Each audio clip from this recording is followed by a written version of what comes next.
Hello दोस्तों, स्वागत है आप लोगों का टारगेट वन एजुकेशन में। वीडियो शुरू करने से पहले आप लोगों से एक रिक्वेस्ट है कि अभी तक आप लोगों ने अगर चैनल को सब्सक्राइब नहीं किया है तो चैनल को ज़रूर सब्सक्राइब करें। टारगेट वन एजुकेशन नाम से ये चैनल है, आप लोग इसको ज़रूर से ज़रूर सब्सक्राइब करें। आज शुरू करते हैं बायोलॉजी के कुछ महत्वपूर्ण क्वेश्चन को देखेंगे कि बायोलॉजी में जो महत्वपूर्ण क्वेश्चन है उनको हम आज देखेंगे। तो चलिए शुरू करते हैं। तो इसमें पहला क्वेश्चन है, पूर्णपाचक रस की संज्ञा किसे दी गई है? तो पूर्णपाचक रस की संज्ञा अग्नाशय को दी गई है। उसके बाद दूसरा क्वेश्चन है, पाचन तंत्र के किस रस में कोलेस्ट्रॉल पाया जाता है? तो ये पित्त रस में जो है ये कोलेस्ट्रॉल पाया जाता है। ये भी इम्पोर्टेंट है। तीसरा क्वेश्चन है, शरीर का सबसे कठोर पदार्थ। तो शरीर का सबसे जो कठोर पदार्थ है वो इनेमल है। इनेमल जो कि दांत पे पाया जाता है और इसे चमक भी दांत पर रहती है। तो सबसे कठोर पदार्थ जो है इनेमल है, ये भी याद रखिएगा। फिर अगला क्वेश्चन है, भूख तथा ताप तथा जल किसके द्वारा नियंत्रित होता है? तो ये आपका हाइपोथैलेमस द्वारा भूख, ताप और जल को नियंत्रित करता है। तो ये मस्तिष्क का भाग है हाइपोथैलेमस, जो कि नियंत्रित करता है। उसके बाद पेशियों में थकावट किसके जमा होने से होती है? तो जो पेशियों में थकावट आती है वो जो है लैक्टिक अम्ल के कारण या पेशियों में थकावट होती है। उसके बाद है हृदय को रक्त पहुंचाने का कार्य करता है। तो हृदय में जो रक्त पहुंचाने का कार्य करता है वो कोरोनरी धमनी करता है। इसमें ऑप्शन में आएगा कोरोनरी सिरा। तो कोरोनरी सिरा नहीं है, कोरोनरी धमनी, ये जो है हृदय में रक्त पहुंचाने का कार्य करता है। उसके बाद अगला है, रक्त का दाब किससे मापा जाता है? तो जो रक्त का दाब मापा जाता है वो स्फैग्मोमैनोमीटर, ये इम्पोर्टेंट है, याद रखिएगा कि जो ब्लड प्रेशर नापा जाता है तो ये जो है इस माप को स्फैग्मोमीटर कहते हैं, ये भी इम्पोर्टेंट है। उसके बाद WBC का निर्माण कहाँ होता है?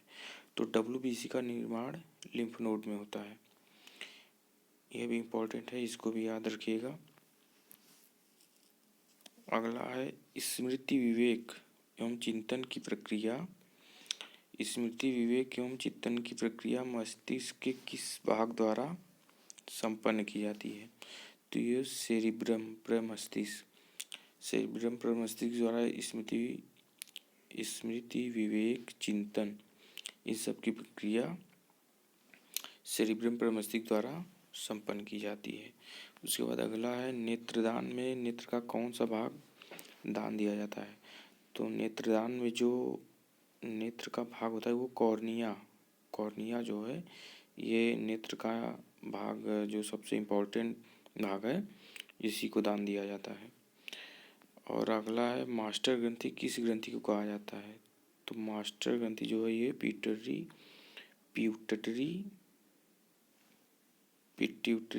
ग्लैंड,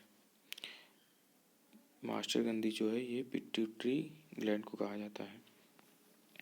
उसके बाद अगला है, मानव शरीर की सबसे कठोर अंतःस्रावी ग्रंथि है। तो यहाँ पर लिखा है मानव शरीर की सबसे छोटी अंतःस्रावी ग्रंथि, तो ये भी पिट्यूटरी ग्लैंड ही है। मानव शरीर की सबसे छोटी अंतःस्रावी ग्रंथि पिट्यूटरी ग्लैंड ही है। उसके बाद अगला है, मानव शरीर की सबसे बड़ी अंतःस्रावी ग्रंथि। तो सबसे छोटी अगर पूछे तो ये पिट्यूटरी ग्लैंड हो जाएगा, और सबसे बड़ी पूछे तो ये थायराइड ग्रंथि हो जाएगी। तो सबसे बड़ी थायराइड ग्लैंड और सबसे छोटी पिट्यूटरी ग्लैंड, ये इम्पोर्टेंट है, याद रखिएगा। उसके बाद अगला है, जब ऑक्सीकरण में ऊर्जा किस रूप में बनती है? तो ऑक्सीकरण में ऊर्जा ATP के द्वारा बनती है, ये भी इम्पोर्टेंट है, इसको भी याद रखिएगा। रक्त का थक्का बनने के लिए कौन सी विटामिन जरूरी है? तो विटामिन K, इसका रासायनिक नाम जो है नैप्थोक्विनोन है, ये भी इम्पोर्टेंट है। कभी कभी विटामिन K न देके दे देता है कि रक्त का थक्का बनने के लिए कौन सी विटामिन जरूरी है, ए, डी, ई। उसके बाद दे देगा नेफ्थोकिनोन। तो ये आपका इम्पोर्टेंट है। विटामिन के का रासायनिक नाम है और रक्त का थक्का बनने के लिए विटामिन के जरूरी है। इसकी कमी से रक्तस्राव होता है, थक्का नहीं बनता है। उसके बाद है वसा में घुलनशील विटामिन है। ये भी इम्पोर्टेंट है, पूछा जाता है कि वसा में कौन कौन सी विटामिन घुलनशील है। तो ये vitamin A, vitamin D, vitamin E और विटामिन के। तो ए, डी, ई, के ये वसा में घुलनशील है। और जल में घुलनशील विटामिन तो B1, B2, ए, डी, ई, के को छोड़कर जितनी भी विटामिन है वो जल में घुलनशील है। उसके बाद अगला क्वेश्चन है अंतःस्रावी तथा बहिस्रावी। अंतःस्रावी तथा बहिस्रावी ग्रंथि कौन सी है? तो ये अग्नाशय आपकी है। ये भी बहुत इम्पोर्टेंट है। ये अधिकतर एग्जामों में आता है कि अंतःस्रावी और बहिस्रावी ग्रंथि कौन सी है, तो ये आपका अग्नाशय हो जाएगा। उसके बाद है प्रोटीन के निर्माण में किस तत्व की आवश्यकता होती है? तो जो प्रोटीन का निर्माण होता है उसमें नाइट्रोजन की आवश्यकता होती है। नाइट्रोजन के द्वारा ही प्रोटीन का निर्माण होता है। उसके बाद है मानव शरीर में उपस्थित सामान्य शर्करा तथा ग्लूकोज पेप्सिन क्या है? तो आपका यहाँ पर थोड़ा मिस्टेक हो गया है। यहाँ पे इसका मानव रुधिर में उपस्थित सामान्य शर्करा होता है, तो ये ग्लूकोज होता है। इसका ये आंसर है। मानव रुधिर में उपस्थित सामान्य शर्करा, तो ये ग्लूकोज होता है। और पेप्सिन क्या है? तो ये एंजाइम है एक प्रकार की। पेप्सिन जो है एक प्रकार का एंजाइम है। उसके बाद अगला है शिशुओं में दूध पचने के लिए कौन सा एंजाइम पाया जाता है जो बाद में लुप्त हो जाता है? तो ये रेनिन और लैक्टेज।